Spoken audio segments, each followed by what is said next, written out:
ننه چرا منو زاییدی تو که دهنمو گاییدی میتونستی ننه بزرگ Hello everyone, my name is Shulun. There had recently been the coronavirus outbreak, which made us terrified, scared, confused, and etc. But today, I'm here to make you even more scared, terrified, and confused by talking about these 3 revolutions. Each of these revolutions are from the 18th, 19th, and 20th century. It's basically 1 revolution per century. Well, let's carry on. The first one I'll be talking about is from the 18th century, which is the American Revolution. The American Revolution is about how America got freedom and independence from the British rule, which is similar to the Indian one. The second revolution is all about Mario. Basically, the Italian Revolution and Unification. I would be talking about how Italy got united. And plus, I'm sorry if the jokes are bad, humor's encouraged anyways. And the third revolution is my favorite one since I'm from that country, so I understand it more and would say it in a really good way. Well, I think that you guessed it, the Indian Revolution. It's about how India got freedom and independence from the British rule. Anyways, let's carry on instead of making terrible, forced, and bad jokes that nobody will laugh to. The first revolution, the American Revolution. The American Revolution started when the British rule in America started to impose taxes and unpopular laws, which meant that the Americans are living under the British rule, and because of the new things imposed by the British rule, they would have to pay high taxes and other stuff, which eventually ended up to the American Revolution. Britain needed the North American colonies to pay extra taxes for the troops, which helped the colonists fight for America. And they weren't free. The colonists disagreed with these new laws, so they later started to protest. And during these protests in Boston, they were shot and were killed. And this event is now called the Boston Massacre. Britain imposed tea taxes, which made the people in Boston take the tea and throw it out savagely in the water, which was later called the Boston Tea Party.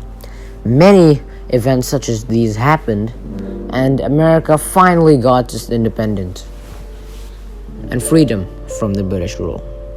The second one is Mario. Basically, the Italian Revolution and Unification.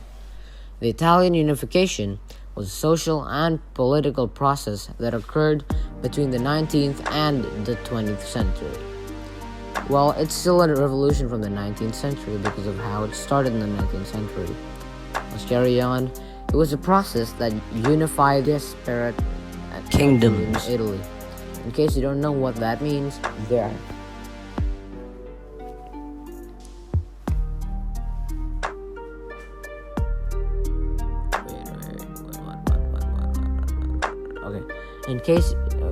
Italy used to be liberal, and after Napoleon's rule, he redrew the maps of Italy, which were separated. The Austrians had control over Italy now, and they wanted to try and eliminate the idea of being a liberal, and wanted Italian citizens to look at Italy as a united country instead of how it is now, separated different kingdoms, parts, and stuff like that. Well, you may have guessed it, this sparked revolutions, protests, and many more. Long story short, after each of these small parts of Italy, all the way to the south, the west, the north, and the east, Italy got united.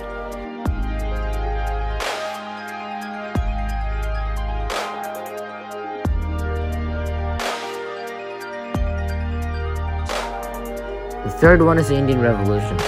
Now, please listen to this carefully instead of looking at your laptop or playing Clash of Clans, since this is the one I put a lot of effort in, and I think that I'll do best in this. India won its independence from the British rule in 1947. Britain thought that Indians automatically respect white people and think that white people are superior. Well, they were wrong, because actually, there's this rule in India, there's this like religious thing in India called Aditi Devo Bhava, which means that guest is God. So the Indians followed that and respected British people. British people mistaken it as like being slaves to British people, and well, they took advantage and took control of India. They made very unfair rules. For example, Indians are only allowed to buy salt from British people and cannot buy salt from other Indian people. And they would also do this and make the price so high that poor people couldn't afford it. And they also did the same thing to other daily basis foods and spices.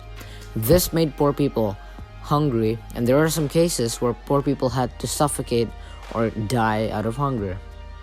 And after seeing this monstrosity, educated Indian people chose to make an organization called the Indian National Congress. They did this by doing peaceful protests. And when I say peaceful protests is when no violence is there. There's no beating of people, glasses in the buildings, or bomb or any stuff like that. They would just sit in a road or walk in a road peacefully with signs and just saying their statement out loud. And well, and you know where this idea is from? Of course, Mahatma Gandhi.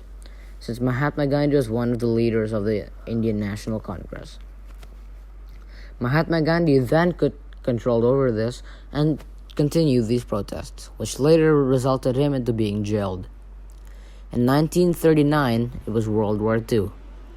Britain needed help from India to go and fight Germany and Japan. They basically wanted India's help to fight Germany and Japan. Well, they're treating Indian people really bad, and why should they do that? So Indian people protested violently this time and got mad. And most of these protests were without Mahatma Gandhi. Since Mahatma Gandhi continued with the peaceful protests, Britain then made a deal to India.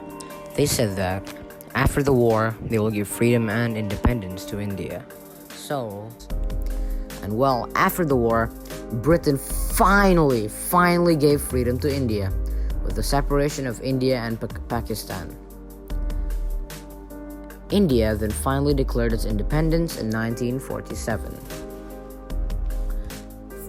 My philosopher is John Locke, and I would like to talk about the relationship.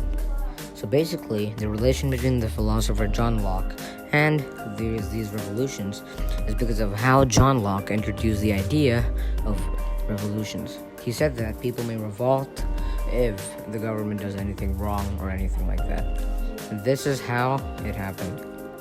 And why do people revolt against the government? People revolt against the government when the government does something against them or something that is unfair. This makes them angry, and that makes people revolt against it. It's almost like a protest. It's almost like something to change the system or make something new. These were the 3 revolutions, and thank you so much for watching this video and going through this torture of bad jokes. And may you live a long and prosperous life. Thank you.